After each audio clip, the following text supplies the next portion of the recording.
8년 정도 되는 걸로 알았는데 시어머니의 쌈짓돈이 제법 많으셨네요. 시누이가 어머니 돈 죄다 융통해서 쓰고 있는 줄 그간 몰랐었어요. 시어머니랑 대화 중에 제가 저희 아파트 중도금 때문에 힘들다고 했더니 빌려주시겠다고 하시더라고요. 솔직히 좀 놀랐어요. 그리고 어떻게 저희 중도금은 저희 능력으로 해결할 수 있기 때문에 거절은 했는데요. 시누이가 어머니 돈 야금야금 가져가고 있었으면서 시침이 딱 떼고 언제나 기세 등등 했던 거 생각하니까 너무 얄밉네요.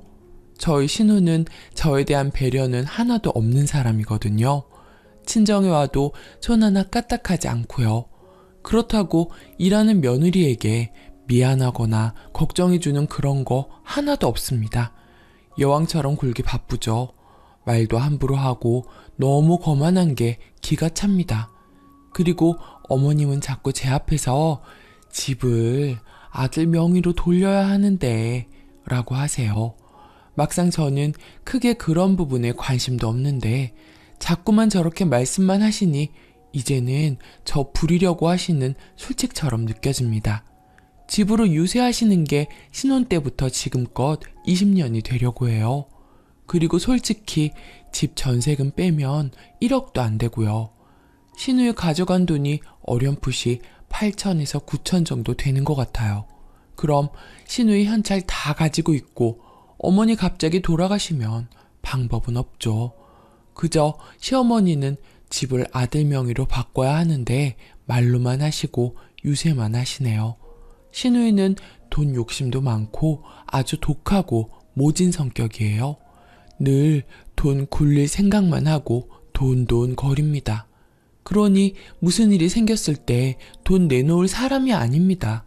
아무래도 어머니가 시누이 가머니설에 농락당하시는 것 같아요. 원래부터 손아래 시누이 너무 거만해서 늘 불편했는데 아마 돈 문제 불거지면 한치 양보도 없을 것이 불보듯 뻔합니다. 저는 맏며느리라고 부림당하고 구박받고 이용만 당하고 산 것 같아서 어이없어요. 시누이 나중에 지가 마지노릇도 불사하겠다고 하면 말릴 이유도 없지만 노릇 같은 거 할 위인도 못 되고요. 저희 남편은 시누이가 저리 설치는데도 불구하고 제 말에는 귀도 안 기울이네요. 한마디 하고 싶은데 어떻게 해야 할지 고민입니다. 추가, 많은 관심 감사드립니다. 참고로 말씀드리면 위에도 언급했듯이 시어머니한테 중도금 안 빌립니다. 힘들긴 하지만 해결할 수 있어요. 그리고 시누이가 돈 가져간 거 좀 눈치가 엿보여 중도금은 그냥 흘린 말이었는데 어머니가 반응하신 거죠. 딸이 돈 빌려가도 친정에는 안 갚아도 된다는 건 도둑년 심보 아닐까요? 시누이는 그러고도 남을 것 같아서 더 열이 받아요.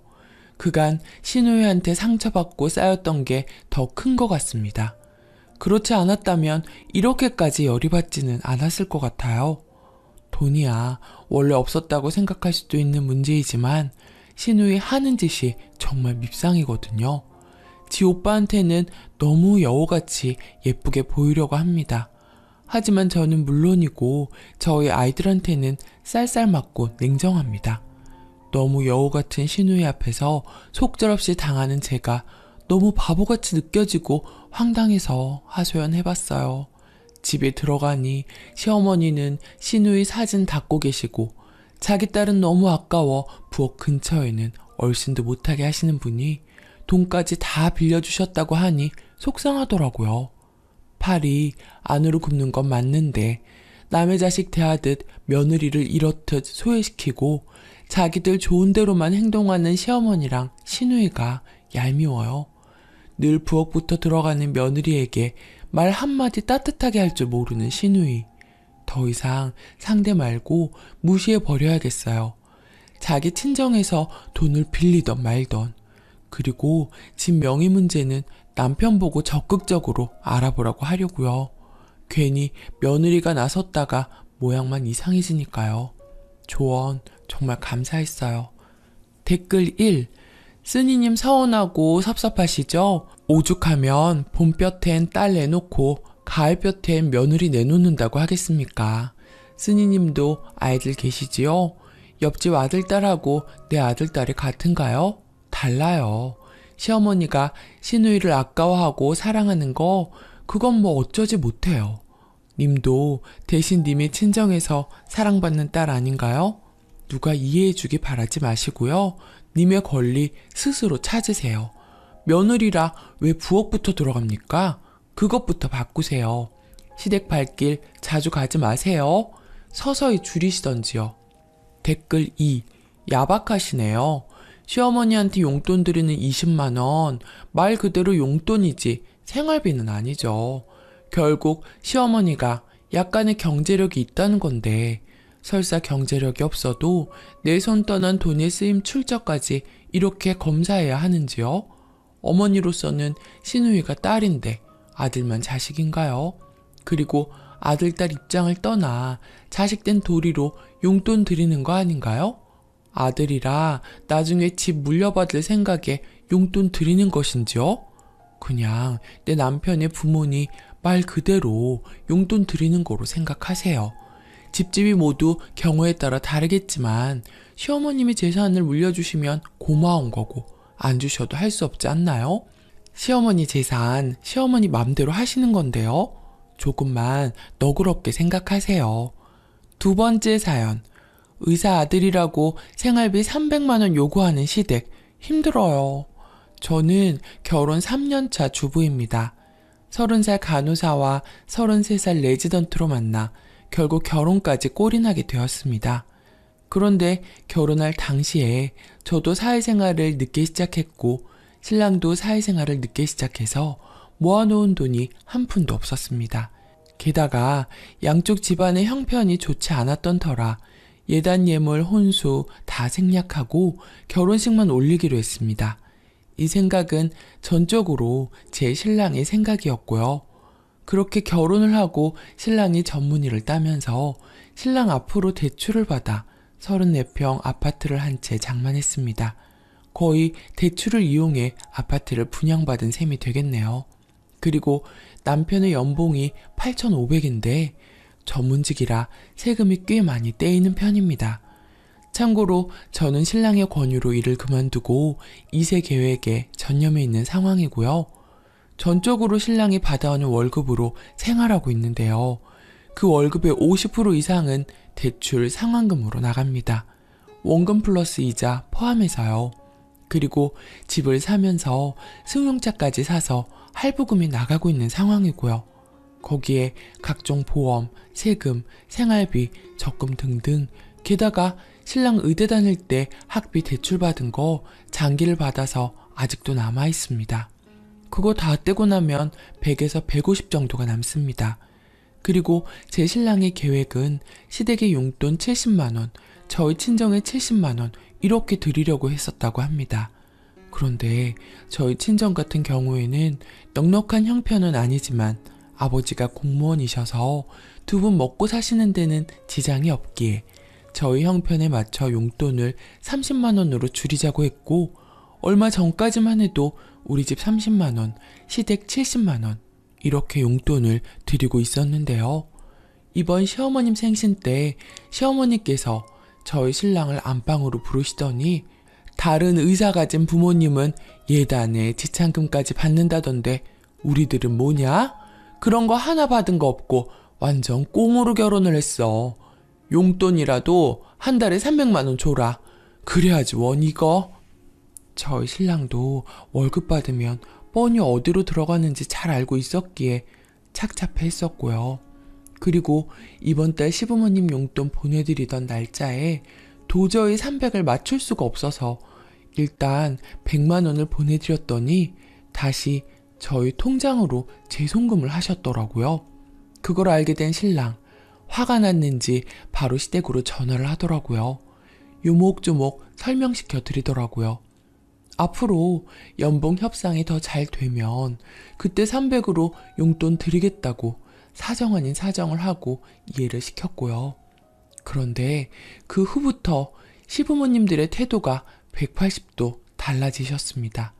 한날은 시댁에 가서 TV를 보고 있었어요. 참고로 시댁과 우리 집의 거리는 승용차로 2시간 30분이 걸립니다. 그래도 한 달에 한 번 이상은 꼭 가려고 노력하고 있고요. 그런데 TV 보시면서 시어머니께서 하시는 말씀이 저 들으라는 듯이 원래 집안의 경제는 여자가 조정하는 건데 저렇게 여자가 돈을 쥐고 있으니 시댁 식구들한테 돈을 쓸 리가 없지 하시면서 마구마구 비난을 하시더라고요. 그리고 동서가 고구마를 구워왔는데 저한테는 먹어보라는 말 한마디를 안 하시더라고요. 너무 섭섭해서 눈물이 나올 지경이었습니다. 그렇게 섭섭한 마음으로 뒤로 한 채 혼자 운전을 하고 집에 가는 차 안에서 눈물이 주룩주룩 흐르더라고요. 그렇지만 사실은 신랑한테는 말할 수 없었고 저 혼자 삭혔습니다.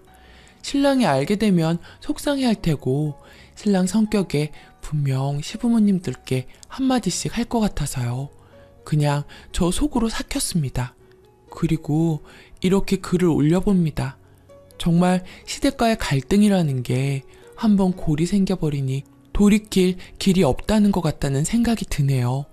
이 마당에 적금을 깨고 생활비를 줄여가며 300만 원이라는 용돈을 드려야 할지 아니면 계속 이런 냉전의 상태로 지내야 할지 자식된 도리를 잘 하고 싶었는데 무리한 것을 요구하시니 너무 힘이 듭니다. 마음이 정말 답답하기만 합니다. 후기 댓글이 얼마나 달렸을까 생각하며 한참 만에 들어와 봤는데 정말 감사합니다. 그리고 얘기가 길어질까봐 결혼할 당시 상황과 제가 현재 쉬고 있는 부분에 대해서는 설명을 거의 하지 않았는데요. 그 때문에 오해하시는 분들이 계신 것 같다는 생각이 드네요.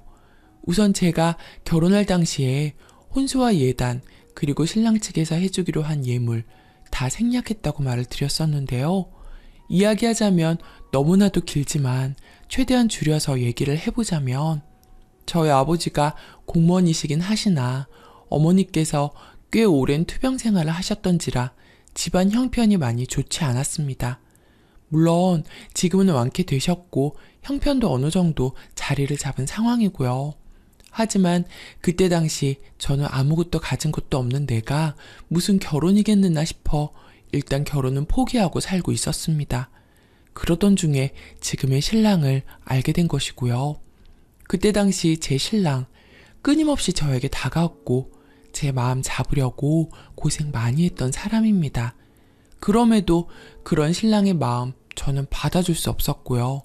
저의 못난 현실 때문에요. 그런데 그런 사정을 다 알게 된 신랑이 저를 다 이해해주고 감싸주더라고요. 그렇게 그 사람의 진심이 통했고 결혼에 꼴이 나게 된 것입니다. 그렇게 처음부터 저의 사정을 알고 있었던 신랑은 결혼하기 전부터 혼수, 예단, 지참금, 예물까지 다 생략하자고 했었고요. 그 부분에서 굉장히 주관이 뚜렷했습니다. 반면에 저는 그래도 기본적인 것은 빚을 내서라도 해가야 한다는 주의였던지라 쉽사리 받아들이기 쉽지가 않았지만 신랑이 시부모님들께 허락까지 받은 상황이었고 시부모님들 또한 그렇게 하자며 의견을 내주셔서 저희는 정말 감사하는 마음으로 따라가게 된 것이었고요. 물론 그게 시부모님들의 진심이 아니라는 것은 나중에 알게 되었지만 말입니다. 그리고 제가 일을 하지 않고 있는 부부는 얼마 전 아이를 가지기 위해 산부인과에 가서 검진을 해보니 모든 게 정상이긴 하지만 육체적, 정신적인 스트레스는 아기를 갖는 데 있어서 나쁜 영향을 미칠 거라고 하더라고요. 게다가 제 나이도 있고 간호사라는 직업이 3교대에 육체적으로 아주 힘든 직업이라 더는 일은 하면 안 되겠다는 신랑의 판단하에 그만두게 되었던 것입니다. 그리고 전부터 신랑은 제가 일을 그만두고 자신의 내조를 해주길 원했던 이유도 있었고요. 물론 이 일 또한 저희 시댁에서는 탐탁지 않게 여기고 있습니다. 그거라는 신랑 답답했는지 매번 시부모님들과 싫은 소리 할 때도 많았고요. 그렇지만 매번 제 편에 서서 제 얘기를 들어주는 신랑이 있어서 그나마 숨통은 좀 트입니다. 하지만 시부모님께 인정까지는 아니더라도 적어도 미운털 박힌 며느리는 되고 싶지 않은 게 제 마음인데 너무나도 가슴 아프고 속상하고요. 그리고 결국에는 시댁에서 있었던 일 신랑한테 털어놓았어요. 신랑도 하다 안 되겠는지 시댁에 단판을 짓겠다고 하더라고요. 300은 사실 말도 안 되고 그렇다고 적금 깨고 하는 건 모두들 극구 반대하시기도 하고 적금 깨고 그 돈 다 쓰면 그 뒤에 계속 300을 드릴 수도 없는 현실이니까요.